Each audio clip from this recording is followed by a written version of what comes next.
sebagainya, ya. Bagaimana cara pemenuhan nutrisinya? Yaitu dengan pemasangan NGT, ya, atau nama lain adalah ya, kita mulai aja deh. Nah, NGT yaitu kepanjangan dari nasogastric tube. Tube itu apa? Tidak ada. Tube. Gastrik apa? Asal kata dari Lambung. apa? Lambung, ya. Nasogastrik artinya memang ini nasofaring, ya, di sini salurannya. Nah, saluran pencernaan udah tahu kan? Ya, saluran pencernaan apa saja kan? Nah, jadi yang diberikan itu melewati ini nih, ya, hidung, ya. Naso menyambung ke apa? Tenggorokan, lalu ke lambung. Nah, itulah tujuannya, ya, untuk pemenuhan nutrisi. Jadi untuk memudahkan pasien makan, ya. Karena ada masalah tertentu, jadi tidak bisa lewat mulut, ya, tidak bisa melakukan proses proses mengunyah, ya. Jadi langsung diberikan selang. Nah, yang biasanya dipasang dari mana? Sini. Dari hidung. Nah, itu tahu. Nah, hidung. Nah, alat yang masuk ke hidung itu kan ada dua kan? Nah, selang oksigen, tahu kan? Sama selang NGT. Tapi kan oksigen hanya sampai batas hidung aja kan? Nah, kalau oksigen. Tapi kalau NGT, selangnya itu masuk sampai ke lambung, ya. Jadi NGT itu adalah atau nama lain nasogastric tube. Alat ini adalah alat yang digunakan untuk memasukkan nutrisi cair dengan selang plastik yang dipasang melalui hidung sampai lambung. Nah, ini untuk ukurannya itu adalah dewasa, ukurannya itu nomor 14 sampai 20. Untuk anak-anak ukurannya nomor 8 sampai 16 dan bayi ukurannya nomor 5 sampai 7. Nah, ya. Ini harus paham ya, teman-teman semua ya. Kenapa harus dibedakan? Karena memang ini disesuaikan dengan karakteristik dari pasien itu sendiri. Apakah dia dewasa, anak, ataupun bayi. Ya, pasti dari besar kecilnya tube itu kan disesuaikan dengan pasien, ya, dan berapa panjangnya itu juga disesuaikan. Nah, oke, ini ada 3 bahan ya sebetulnya. Ada selang NGT dari bahan silikon, ada bahan dari karet, dan ada bahan dari plastik, ya. Nah, dan biasanya untuk memudahkan itu biasanya yang dipakai ya biasanya itu bahan silikon biasanya, ya. Nah,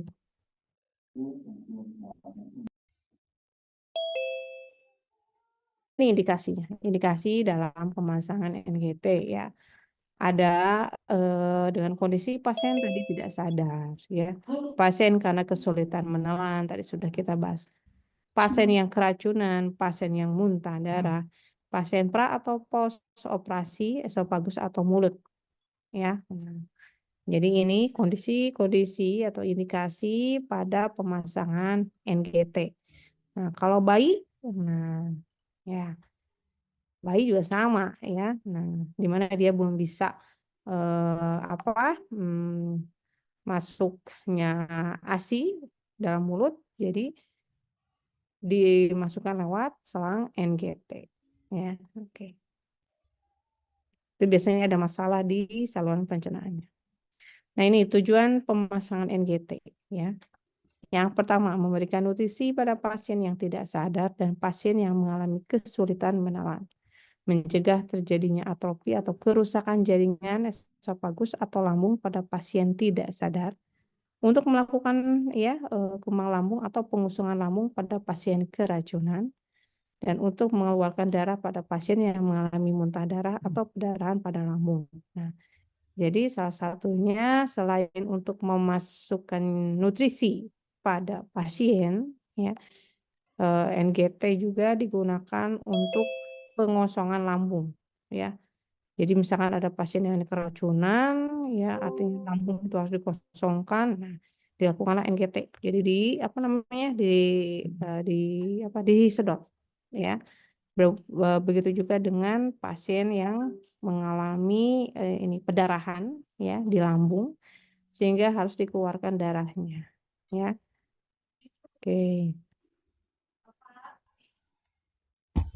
NDT. Sebentar ya.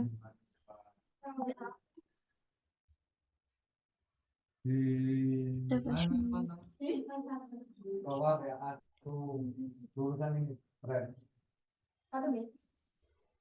Apa ini? Oh, ini bacaannya ketutup. Siapa? Bacakan nih. Untuk judulnya apa ini? Di sini Bu kontraindikasi pemasangan NGT. Iya. Kontraindikasi pemasangan NGT, ya. Jadi artinya tidak boleh pada pasien dengan kondisi, ya, pertama, pasien yang memiliki tumor di rongga hidung atau esofagus. Yang kedua adalah pasien yang mengalami cedera cerebrospinal atau cedera kepala. Nah, ini kontraindikasinya pada pasien yang tidak bisa diberikan NGT, tindakan NGT, ya. Nah, karena kalau misalkan dilakukan NGT, contoh pada pasien dengan tumor di rongga hidung atau esofagus, nah ini bisa mengalami apa? Cedera, ya, atau mengalami pendarahan ketika selang masuk. Nah, ini yang ditakutkan. Jadi tidak bisa, ya. Jadi mungkin bagaimana dalam pemenuhan nutrisinya biasanya bagaimana kira-kira menurut kalian? Kalau kondisinya seperti ini berarti malah makannya dari mana nih, Bu? Dari NGT. Jadi kalau memungkinkan masih bisa menelan, ya bisa lewat mulut gitu, ya. Oh, Seperti itu. Nah, ini untuk peralatannya, ya. Nah, alat yang disiapkan itu adalah pasti selang NGT-nya dengan ukuran yang disesuaikan sesuai dengan kebutuhan dari pasien. Yang kedua adalah gelas berisi air hangat. Yang ketiga adalah cairan lubrikan. Kenapa? Apa itu cairan lubrikan? Untuk apa kira-kira? Pelumas bukan? Pelumas ya? Pelumas. Untuk apa? Pelumas. Halo, untuk apa? Ada yang tahu nggak? Di sini Bu pelumas. Nah, iya betul, pelumas, ya, supaya memudahkan dalam memasukkan selang ke hidung, ya. Lalu handuk kecil, plaster, corong kecil, stetoskop, dan spet 10 cc. Selanjutnya adalah adanya bengkok, tisu dalam kom kecil berisi air bersih, baskom berisi air klorin tanpa sampah kering dan basah, pelak, tong spatel, penlight, dan gunting. Lalu yang ada dalam bak steril, nah, ya, bak instrumen, ya, tahu kan yang kotak, tahu? Oke, itu ingat ya. Kalau ada alat dalam bak instrumen, artinya alat itu Steril. Steril. Ya. Kalau ada alat yang tidak steril, jangan dimasukkan ke dalam bak instrumen. Jadi yang steril di situ adalah adanya sarung tangan steril, lem, kasa steril. Terus kalau nanti pemasangan, mungkin pemasangan NGT yang dibuka dari kemasannya dimasukkan ke dalam bak instrumen, ya, biar supaya tetap steril. Nah, pengkajian harus berfokus pada pertama, instruksi dokter tentang tipe selang dan penggunaan selang. Ukuran selang yang digunakan sebelumnya, jika ada riwayat masalah sinus atau nasal atau pembengkakan pada sinus, distensi abdomen atau terdapat adanya zat atau cairan yang menumpuk pada di dalam perut, ya, atau asites, dikarenakan adanya pengurangan dari fungsi tubuh, nyeri atau mual, ya. Jadi sebelum kita melakukan pemasangan NGT pada pasien, ya, ada beberapa yang harus kalian kaji dulu nih, ya. Pertama, misalkan apakah betul ini instruksi dari dokter untuk tindakan NGT, ya. Pastikan juga ketika akan melakukan tindakan, lihat tipe dari selangnya dan ukurannya sesuai dengan kondisi pasien, ya. Lalu misalkan ukuran selang yang digunakan sebelumnya, maksudnya di sini ini adalah pasien yang sebelumnya sudah sudah terpasang NGT, lalu ada kondisi di mana dia harus ganti selang, ya, ganti selang NGT-nya. Jadi harus disesuaikan dengan ukuran selang sebelumnya. Jadi ketika sudah terpasang dan dia harus ganti, diambil ambil selang yang lama, lalu pasang lagi dengan selang yang baru, ya. Lalu kaji juga dengan adanya masalah pada daerah naso, ya, hidung. Nah, misalkan apakah ada sinus di hidungnya, atau misalkan ada kotoran atau ada bengkak di hidungnya, gitu kan, yang memang tidak memungkinkan untuk masuk selang lewat hidung, ya. Jadi misalkan lihat di kiri kanan, nah, yang kiri misalkan ada hambatan, berarti kita pasangnya di lubang hidung yang satunya lagi, ya, seperti itu. Lalu pastikan juga nih kalian periksa, dikaji di bagian abdomen, ya, di perutnya. Apakah dia kembung, apakah dia mengalami penumpukan cairan dalam abdomen atau asites, ya. Nah, itu harus dikaji dulu, ya, karena tidak memungkinkan jika dilihat kondisi atau pengkajian pada pasien tersebut kita berikan tindakan NGT, ya. Oke. Sampai di sini ada yang mau ditanyakan? Ada yang mau ditanyakan, silahkan.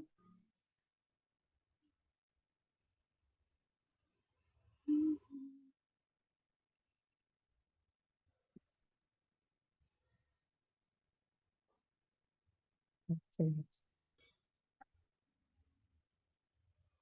Ada pertanyaan? Oh iya, itu bagaimana cara memastikan bahwa selang sudah masuk ke lambung? Masih pendakan bagian yang sudah masuk ke lambung.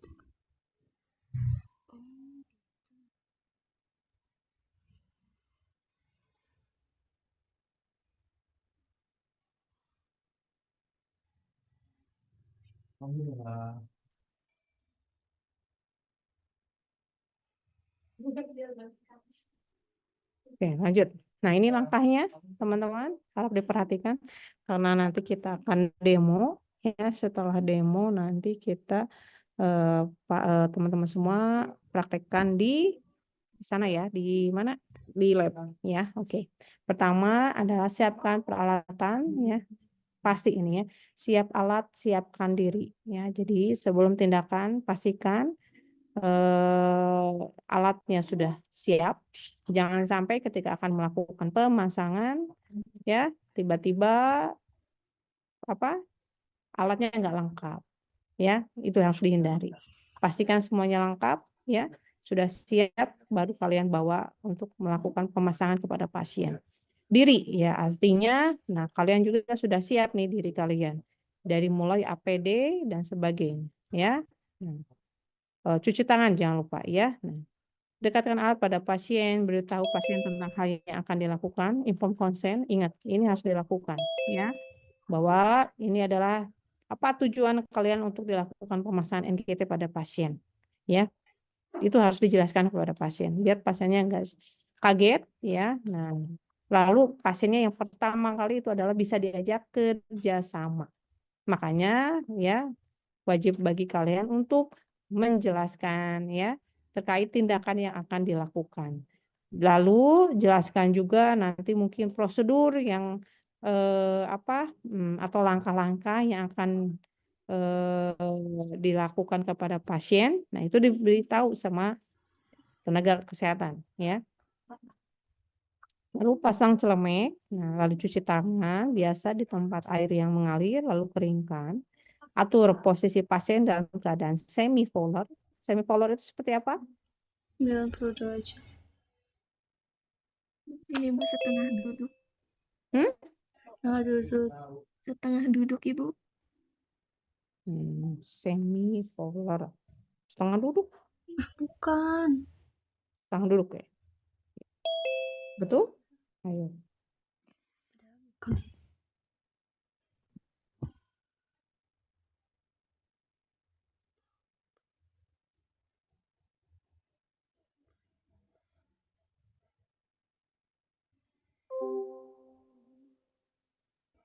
Bentar ya.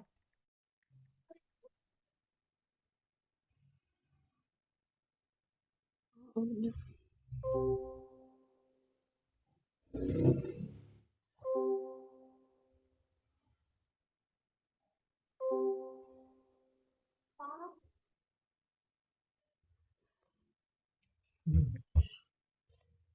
Udah masuk ya, posisi-posisi pasien udah tahu ya. Trendelenburg, lalu Fowler, semi Fowler, ada lagi posisi apa lagi? Posisi Sims ini. Sim, terus apa lagi? Posisi apa lagi? Itu harus tahu ya. Posisi apa lagi? Nah, anatomi, apa lagi? Nah, harus tahu ya. Nah, karena gini, setiap nanti kalian akan melakukan tindakan atau instruksi kepada pasien, kalian harus tahu di tiap posisi-posisi pada pasien tersebut. Karena kalian kan tenaga kesehatan, ya. Nah, harus tahu. Lalu betul ya, semicolor itu adalah setengah duduk. Lalu letakkan handuk kecil pada dada klien untuk menjaga kebersihan kalau pasiennya muntah. Lalu dekatkan bengkok dan tisu di pinggir kepala pasien. Cek hidung pasien dengan cara menutup salah satu lubang hidung pasien untuk bernapas normal melalui hidung yang lain. Pilih lubang hidung yang lebih mudah dilalui udara. Nah, ini tadi yang masuk ke dalam pengkajian, di mana hidungnya itu harus apa? Harus pastikan dia tidak mengalami sinus atau adanya polip atau pembengkakan daerah hidung, ya.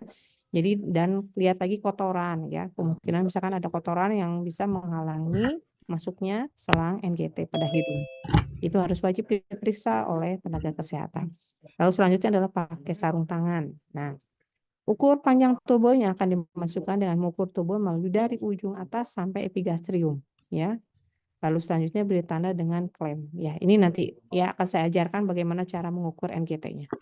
Lalu tubuh diolesi lubrikan ya di ujungnya tubuh saja ya, pas ujungnya saja untuk pemasangan. Waktu saat pemasangan atau waktu memasukkan selang ke dalam hidung. Minta klien untuk mengangkat kepalanya bila pasiennya sadar. Jika tidak sadar, berarti minta bantu keluarga ya di situ. Masukkan tubuh ke dalam lubang hidung dengan cara ke bawah dan ke belakang. Lalu klien mungkin terangsang untuk muntah bila tubuh mencapai paring.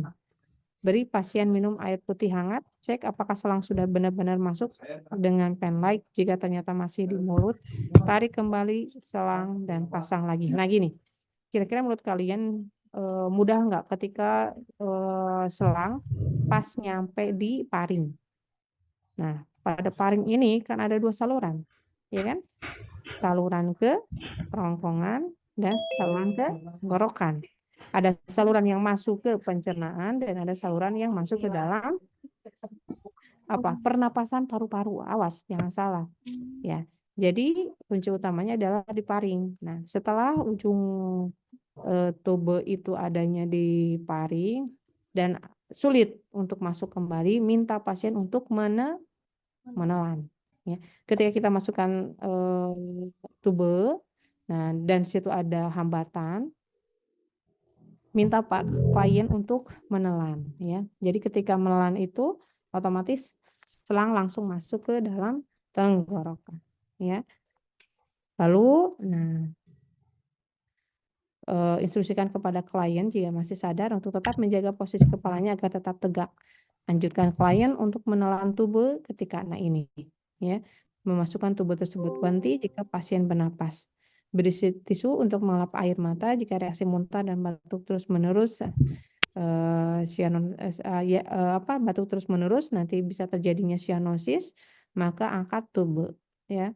Masukkan dengan panjang sesuai dengan hasil pengukuran dan jangan gunakan pemaksaan. Jadi artinya kalau sudah masuk, yakin masuk ke dalam tenggorokan, lalu terus kita masukkan selang tersebut sampai tadi kan dari batas yang sudah kita tentukan dari pengukuran ada ditandai. Nah, itu artinya batas selang sudah ada di lambung, ya. Nah,